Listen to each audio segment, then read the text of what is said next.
Graça e paz, queridos! Vamos dar continuidade à nossa série acerca do Evangelho de João. Estou muito animado porque essa série vai ser maravilhosa. Creio que o Espírito de Deus vai falar profundamente ao nosso coração. Então vamos preparar o nosso coração para receber essa divina semente maravilhosa. Palavras de vida eterna, meus irmãos. Essa é a palavra de Deus. Está falando acerca de uma pessoa. Nós não estamos falando aqui acerca de um livro qualquer. Nós estamos falando de Espírito e vida. Jesus Cristo, a palavra de Deus. Amém, queridos? Senhor, muito obrigado por mais uma vez estar aqui, para poder ministrar a sua palavra na vida dos meus irmãos, Senhor. Que possamos ter um coração pronto, próprio, Senhor Jesus, para poder receber essa palavra. Estamos aqui com o coração aberto, com a boca também, Jesus, aberta, para que o Senhor possa nos alimentar, Jesus, dessa palavra. Palavras de vida eterna. Para onde nós iremos, Senhor, se só Tu tens essas palavras de vida eterna, Senhor? Muito obrigado pela Tua palavra, Senhor. Nós exaltamos o Teu nome e a Sua palavra acima de todas as coisas neste momento. Tributamos a Ti, como sempre, toda honra, toda glória, todo louvor, toda majestade, toda sabedoria, força, ações de graças para todos sempre, Senhor Jesus. Fale ao nosso coração aquilo que Tu queres falar e não propriamente aquilo que nós queremos ouvir, Senhor Jesus. Então, que Tu possas ministrar a Sua palavra de acordo com a Sua vontade aos nossos corações. Eu oro para que os meus irmãos tenham, juntamente comigo, espírito de sabedoria e de revelação no pleno conhecimento Teu, Senhor. Ilumina os olhos do nosso coração, Senhor, para que possamos contemplar as maravilhas da Tua lei, a lei perfeita que gera liberdade, Senhor Jesus. Muito obrigado, Senhor Jesus, por estarmos vivos aqui, respirando, com propósito, Jesus. Nossa vida, ela deve ser conduzida pelos Teus propósitos na nossa vida. Assim como vamos meditar agora, Jesus, acerca do propósito que o Senhor estabeleceu para João Batista. E ele foi fiel a esse propósito, Senhor Jesus. Que nós possamos ser fiéis até a morte, Jesus, para que possamos receber a coroa da vida. E, se caso estivermos vivos na ocasião da Sua volta, no final da grande tribulação, teremos nossos corpos transformados no momento, no abrir e fechar de olhos. É nessa esperança que nós fomos salvos, na esperança da Sua volta, Jesus. Muito obrigado, Senhor. Muito obrigado. Amém, queridos? Vamos lá. Então, no último áudio eu terminei até o verso 23. Vamos dar continuidade a partir do verso 24. Essa é a quinta parte da série. Se os irmãos não ouviram a última gravação, ou algumas anteriores, ou nenhuma, eu recomendo que vocês reservem um tempo para poder meditar. Não porque sou eu que estou falando, mas porque o Espírito fica à vontade. A palavra de Deus, ela é exaltada nesse trabalho. Somente as Escrituras, nós estamos aqui por causa dela, com coragem, ousadia e intrepidez, com total liberdade para que o Espírito ministre exatamente o que está escrito dentro do seu contexto e deixar com que Ele faça o trabalho. O nosso trabalho é só semear a palavra. Quem convence é Ele. Amém, queridos? Verso 24. Ora, os que haviam sido enviados eram de entre os fariseus, foram enviados para João. E perguntaram-lhe, então, se tu não és o Cristo, por que batizas? Se você não é Elias, nem o profeta, por que batizas? Respondeu-lhe João, eu batizo com água. Nós aprendemos que é um batismo para arrependimento, para que o Cordeiro possa entrar. Né? Então nós devemos preparar o caminho para que o Cordeiro entre na nossa vida. Ele não vai entrar num coração que não está disposto a se arrepender. Nós aprendemos sobre isso. Eu vos batizo com água, mas no meio de vós está quem vós não conheceis, o qual vem após mim, do qual, olha o detalhe, não sou digno de desatar-lhe as correias das suas sandálias. Então João Batista, ele entendeu sua missão. Ele disse no áudio anterior, no vídeo anterior nós meditamos, que ele era apenas a voz do que clama. Ele não era Elias, não era o profeta, não era o ungido, o enviado, não. ele era apenas uma voz. João Batista, meus irmãos, não operou nenhum milagre, porque ele não ultrapassou o limite da sua atuação. Jesus o enviou apenas para preparar o caminho para ele chegar. E quando Jesus chegou, ele sai de cena. É esse o coração, meus irmãos, que nós temos que ter. Cada um no seu quadrado, cada um no seu chamado. Nós não devemos almejar ser algo além daquilo que Deus determinou para que nós sejamos. Nós não temos que nos comparar com ninguém, não é uma disputa de força, de poder, nada disso. Nós temos que apenas ser fiéis àquilo que Deus nos chamou para ser. Isso João Batista entendeu muito bem. Eu sou apenas a voz do que clama, mais nada. E eu não sou digno sequer de desatar-lhe as correias das suas sandálias. Então João entendeu a sua missão. Ele pode ter sido tentado a sair de cena, aliás, a sair do seu propósito e além daquilo que ele foi chamado para ser. Eu creio que ele foi tentado para isso, mas ele foi fiel. Então João ele não se importava com as aparências externas, com o status, com nada disso. E nós aprendemos isso com o apóstolo Paulo. Olha o que ele fala, queridos, em 2 Coríntios 12:6. Ele recebeu uma revelação tremenda, ele foi arrebatado até o terceiro céu. E ele poderia se exaltar com essa revelação. Ele fala aqui, 2 Coríntios 12:6. Mesmo que eu preferisse gloriar-me, eu não seria insensato, né? Porque estaria falando a verdade, porque realmente eu experimentei coisas grandiosas de Deus.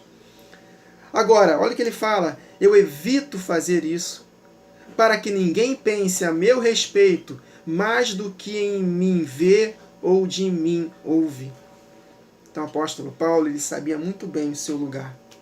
E ele tomava muito cuidado para não sair do limite estabelecido que Deus determinou para o seu ministério. E ele fala, Gálatas capítulo 6 também, versos 12 a 14.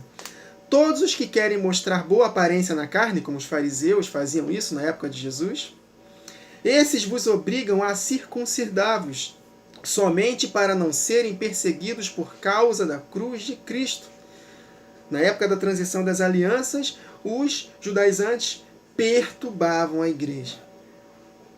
Aí ele continua, porque nem ainda esses mesmos que se circuncidam guardam a lei, mas querem que vos circuncideis, para se gloriarem na vossa carne. Mas longe de mim gloriar-me, a não ser na cruz de nosso Senhor Jesus Cristo, pelo qual o mundo está crucificado para mim e eu para o mundo. Um pouco antes, no início da carta, ele fala, se eu quisesse agradar a homens, eu não seria servo de Cristo. E nesse mesmo contexto de João, mais para frente, nós vamos ver que muitos dos principais, dos fariseus, até criam em Jesus, mas não o confessavam publicamente. Por quê? Por causa dos líderes religiosos. Porque amavam mais a glória dos homens do que a glória de Deus. Que nós não possamos fazer isso jamais, meus irmãos. Nós não temos que nos comparar com ninguém. Nós temos que ser fiéis àquilo que Deus nos chamou para fazer. Amém? É uma tentação, por exemplo, eu abrir um canal no YouTube e querer que o meu canal atinja milhares de pessoas. Mas o Espírito já tem falado comigo, Wagner, se o teu canal alcançar só 200 pessoas, acabou, esse é teu chamado. Então nós temos que nos preparar para aquilo que Deus nos chamou para fazer. Então não tem que ficar preocupado em fazer aliança com ninguém, em querer fazer lives com um ou outro canal para poder fazer alianças, para poder o canal crescer. Pregar aqui mensagens de sensacionalismo, pregar assuntos muito polêmicos para poder ganhar visualizações, inscritos, nada disso. Eu não estou aqui de brincadeira. Eu estou aqui para poder fazer aquilo que Deus me chamou para fazer, ensinar a palavra como está escrito. Se vai ter 200 pessoas, 300, não importa. Eu tenho que fazer aquilo que Deus me chamou para fazer. E tu achas que eu não vou ser tentado ao longo do tempo? Claro, queridos. Mas que nós possamos ser firmes, como esse exemplo aqui de João Batista, o exemplo de Paulo. E tem mais outra passagem aqui que eu separei, Filipenses 3, 1 a 9. Resta, irmãos meus, que vos regozijeis no Senhor. Não me aborreço de escrever-vos as mesmas coisas, e é segurança para vós. Guardai-vos dos cães, guardai-vos dos maus obreiros, guardai-vos da circuncisão, porque a circuncisão somos nós, que servirmos a Deus em espírito. Hoje é espírito, meus irmãos. Nós adoramos ao Pai em espírito e em verdade. E nos gloriamos em Jesus Cristo, e não confiamos na carne. Ainda que também podia confiar na carne. Se algum outro cuida que pode confiar na carne, eu ainda mais, circuncidado ao 8º dia, da linhagem de Israel, da tribo de Benjamim, hebreu de hebreus, segundo a lei, fariseu, segundo o zelo, perseguidor da igreja, segundo a justiça que há na lei, irrepreensível. Mas o que para mim era ganho, reputei-o perda por Cristo. E na verdade, tenho também por perda todas as coisas. Olha só, meus irmãos, pela excelência do conhecimento de Cristo Jesus, meu Senhor, pelo qual sofri a perda de todas estas coisas e as considero como escória, como lixo, para que possa ganhar a Cristo e seja achado nele, não tendo a minha justiça que vem da lei, mas a que vem pela fé em Cristo, a saber, a justiça que vem de Deus pela fé. Então, no ambiente que o apóstolo Paulo vivia, era um ambiente muito difícil de transição das alianças. Porque o povo, geração após geração, eles estavam instruídos pela lei que tinham que guardar todos aqueles ritos cerimoniais para serem salvos. E de fato, tinham que guardar mesmo. Senão eram eliminados do povo. Só que, até Cristo, foi apenas um condutor até Cristo. Então o apóstolo Paulo era muito perseguido por causa dessas práticas judaizantes. Em Cristo Jesus, a lei acabou. Não a lei dos 10 mandamentos, mas a lei dos ritos cerimoniais. Cristo é o cumprimento dessas leis. Então não precisamos mais guardar festas literais, guardar sábados, entregar dízimos, apesar que dízimo nunca foi dinheiro na palavra, dízimo sempre foi relacionado ao campo, à agricultura, apenas figuras da realidade que somos nós. Nós somos os dízimos de Cristo Jesus, Ele é as primícias e nós somos os seus frutos entregues para Deus, e Deus aceitou essas primícias por causa de Jesus, que ressuscitou dentre os mortos, e seremos escolhidos definitivamente se perseverarmos até o fim na ocasião da volta de Jesus. Circuncisão, sacrifício de animais, rituais de purificação e por aí vai.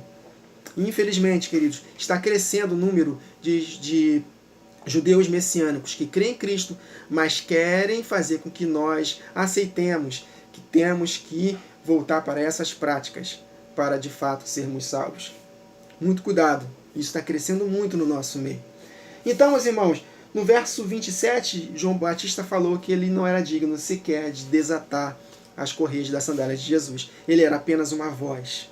Ele não era o profeta, ele não era o ungido, não era Elias, nada disso.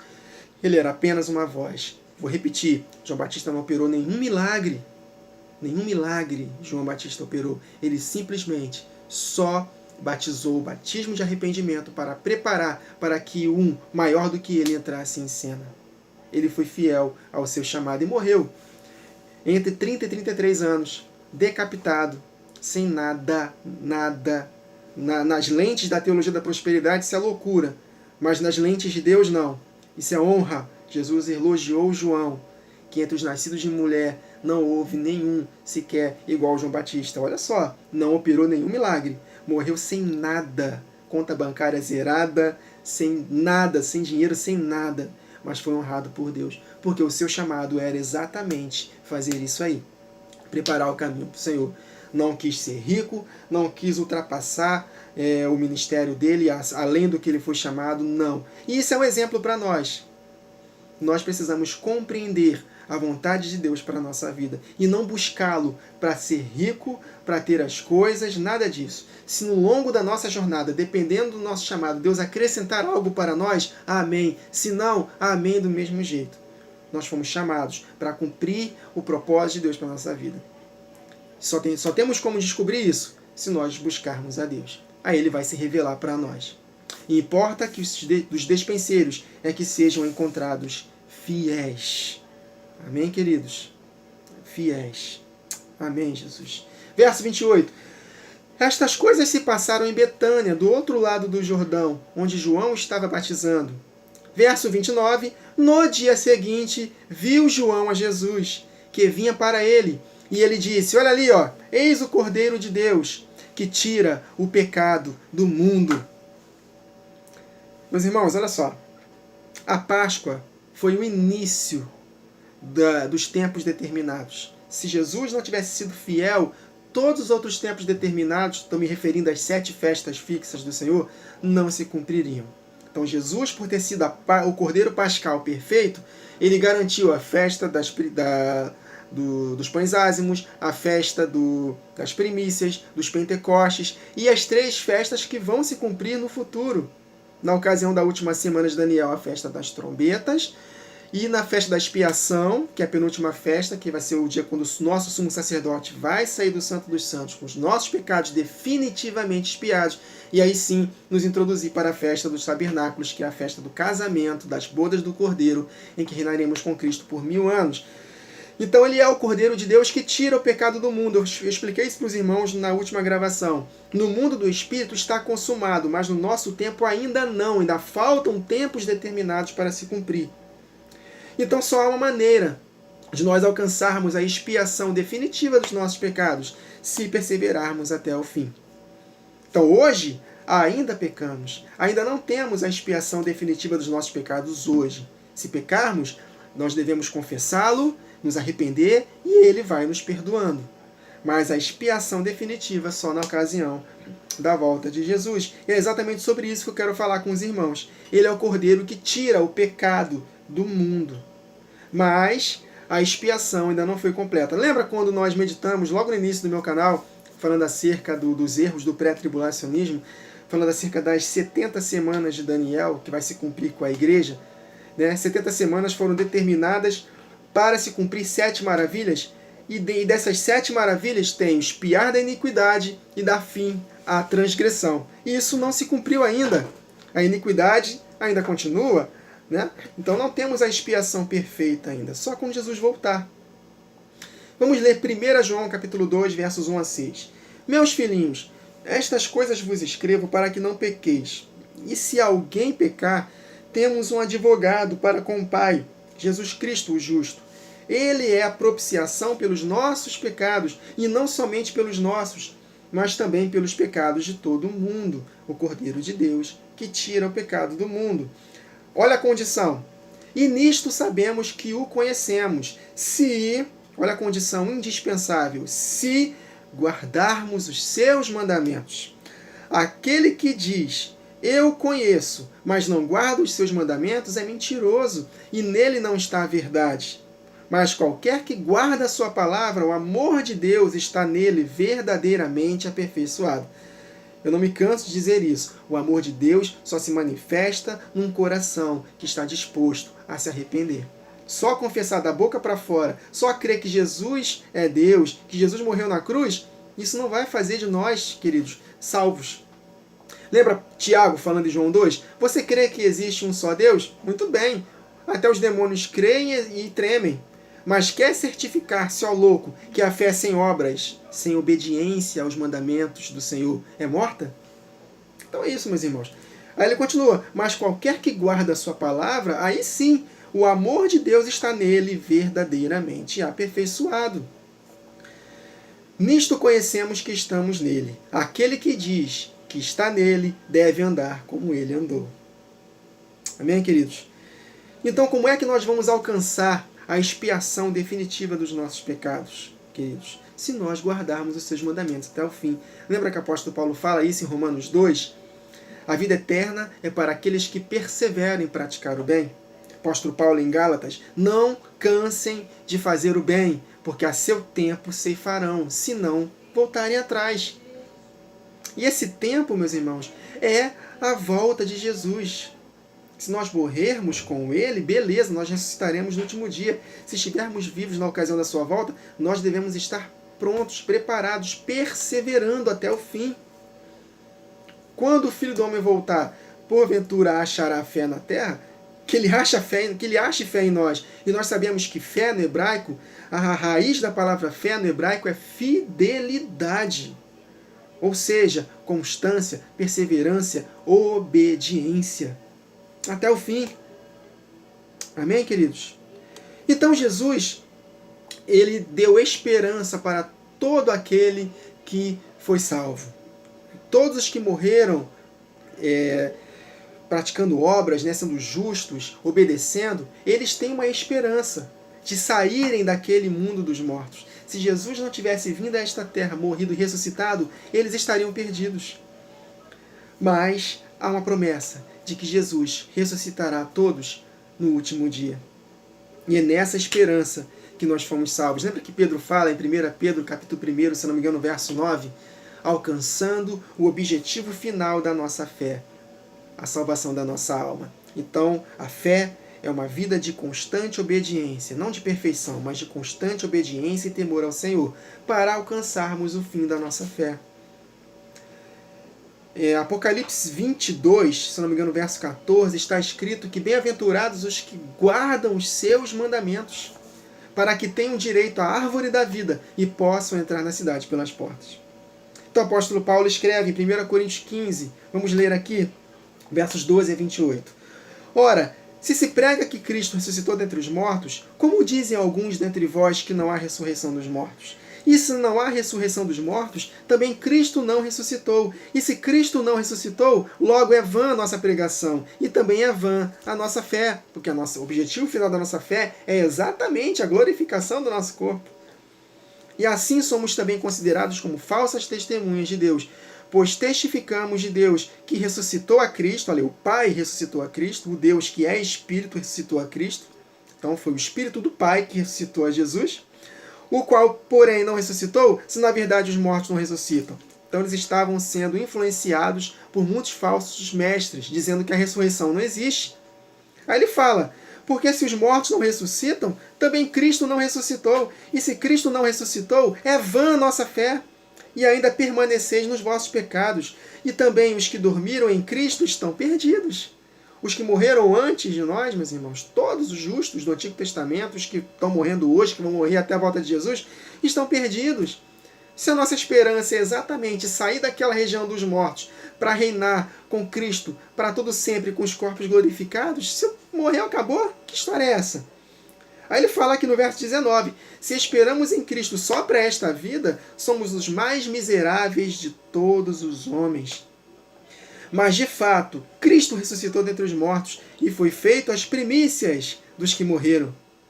Porque assim como a morte veio por um homem, a morte física, também a ressurreição dos mortos veio por um homem, Jesus Cristo, o Espírito vivificante que vai vivificar o nosso corpo mortal.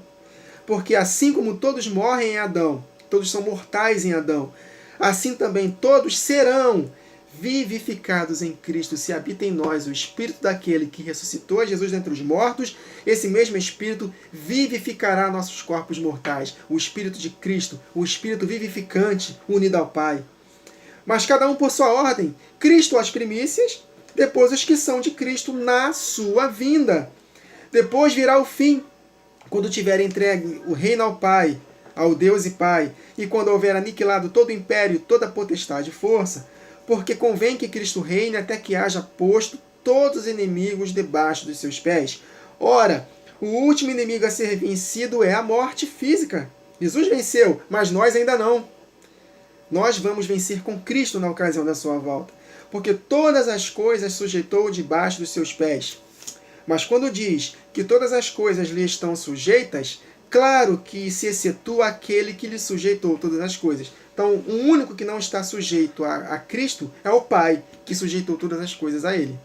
Se existisse uma terceira pessoa da Santíssima Trindade, essa terceira pessoa ela estaria submissa a Cristo. Porque o apóstolo Paulo falou que só há um que não está submisso a Cristo, que é o Pai, que sujeitou todas as coisas a Ele. E o Espírito Santo, como terceira pessoa, se ele existisse, ele não poderia estar sujeito a Cristo. O apóstolo Paulo teria dito, só há dois que não estão sujeitos a Cristo, o Pai e o Espírito Santo.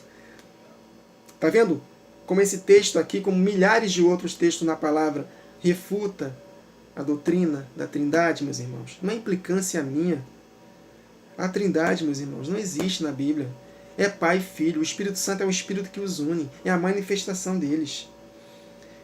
Então, é claro que se excetua aquele que lhe sujeitou todas as coisas. E quando todas as coisas lhe estiverem sujeitas, então também o mesmo Filho se sujeitará àquele que todas as coisas lhe sujeitou, para que Deus seja tudo em todos, Pai, Filho e o seu povo.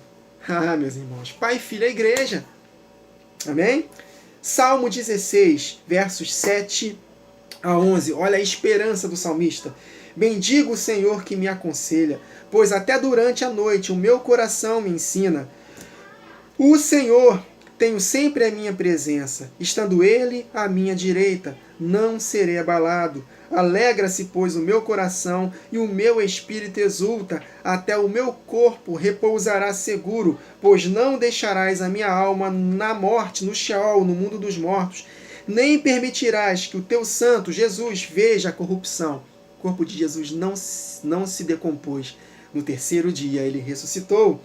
Tu me farás ver os caminhos da vida, na tua presença a plenitude de alegria, na tua destra, delícias perpetuamente. Habitaremos na casa do Senhor para todo sempre. Essa é a nossa esperança. Romanos 8, 23 a 25. E não somente ela, mas também nós, não somente a natureza que vai ser restaurada no milênio, mas também nós que temos as primícias do Espírito, igualmente gememos em nosso íntimo, aguardando a adoção de filhos, a saber, a redenção do nosso corpo. Porque na esperança fomos salvos. Ora, esperança que se vê não é esperança, pois o que alguém vê, como espera? Mas se esperamos o que não vemos, com paciência aguardamos. Jesus é a vida eterna, meus irmãos. Então é isso que eu consigo enxergar no verso 29. O Cordeiro de Deus que tira o pecado do mundo é a expiação definitiva dos nossos pecados. Repito, hoje nós não temos a expiação definitiva, mas nessa esperança nós fomos salvos. A nossa única e bendita esperança. Por isso que aquele que julga está firme, cuide para que não caia. Importa caminhar hoje, amanhã e depois perseverar até o fim, meus irmãos, para que esse Cordeiro possa, de fato, tirar todo o nosso pecado na ocasião da volta de Jesus. Amém, queridos? Então, finalizamos aqui até o verso 29. Nós vimos que João Batista foi fiel ao seu chamado, engrandeceu, preparou o caminho para Jesus entrar. Quando Jesus entrou, ele sai de cena, Jesus, né? Ele dá continuidade ao Evangelho. E no verso 29 nós vimos aqui que João declarou que Jesus é o Cordeiro de Deus que tira o pecado do mundo.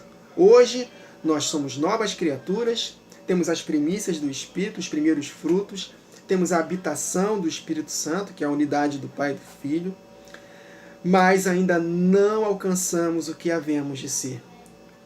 João ele fala isso no 1 João capítulo 1, 1 João capítulo 3, ele fala lá, filhos, hoje nós somos filhos de Deus, mas ainda não alcançamos o que havemos de ser. Porém, quando Ele se manifestar, Jesus Cristo, nós seremos semelhantes a Ele, o veremos como Ele é. Teremos nossos corpos semelhantes ao corpo glorioso dele. Então, ainda vamos alcançar a salvação definitiva das nossas almas. Por enquanto, somos forasteiros, peregrinos e forasteiros neste sistema dominado, enterrado no maligno. Mas aqueles que perseverarem até o fim serão salvos. Que nós possamos perseverar até o fim para que possamos alcançar a expiação definitiva dos nossos pecados na ocasião da volta de Jesus. Se morrermos hoje, devemos estar prontos para morrermos, porque morreu, acabou. Jesus já voltou para nós. Agora, se nós estivermos vivos na ocasião da volta de Jesus, devemos nos preparar para enfrentarmos a grande tribulação, para que o amor que se esfriará de quase todos da igreja não esfrie o nosso coração.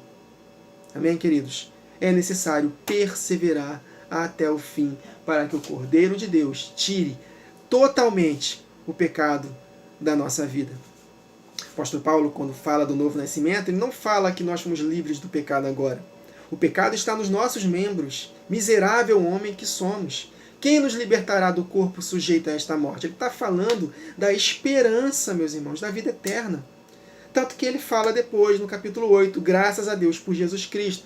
Nenhuma condenação há para os que estão em Cristo Jesus, os que não andam segundo a carne, mas segundo o Espírito. Mais para frente ele fala, se vivermos segundo a carne, morreremos, mas se pelo Espírito desfizermos os atos do corpo, viveremos. Porque todos os que são guiados pelo Espírito de Deus são filhos de Deus. Ele vai falando acerca dessa esperança, ele vai, né, até o final. Quem nos separará do amor de Cristo? Tribulação, angústia, nudez, perigo, espada. Está falando profeticamente acerca da igreja que vai passar pela grande tribulação. Então ele fala tanto dos que vão morrer salvos, quanto dos que vão estar vivos na ocasião da volta de Jesus. Mas em todas estas coisas, se perseverarmos até o fim, somos mais que vencedores por meio daquele que nos amou, porque nada pode nos separar do amor de Deus que está em Cristo Jesus, o nosso Senhor. Então é nessa esperança que nós fomos salvos. Nós vivemos em função de alcançar a coroa da vida, o prêmio da soberana vocação de Deus em Cristo Jesus. Por isso que nós devemos amar a vinda de Jesus. Nós devemos compreender, queridos, que estamos aqui somente de passagem. Então nós precisamos focar na eternidade e fazer aquilo que nós fomos chamados para fazer. Cada um sendo fiel àquilo que foi chamado. Cada membro fazendo a sua parte para que o corpo, auxiliado pelo auxílio das juntas, possa crescer. Para que no dia da volta de Jesus, as portas do mundo dos mortos não prevaleçam contra nós. Pedro, tu és Pedro, e sobre esta pedra, sobre eu, a rocha, a pedra de esquina, a revelação de que eu sou o fundamento dessa igreja, a minha igreja será edificada sobre essa pedra, e tu és pedra, pedaços desta pedra, pedras vivas, e as portas do mundo dos mortos, no dia da minha volta, não prevalecerão contra a minha igreja. Eu ressuscitarei no último dia. Amém, queridos? Então, perdão que a gravação passou um pouco do tempo, eu não queria passar de 25, 26 minutos, mas eu creio que o Espírito conduziu a nossa gravação. Meditem no que foi falado aqui, que o Senhor dará mais ainda entendimento aos seus corações. Tá bom, queridos? Até a próxima gravação. Que o Senhor nos abençoe.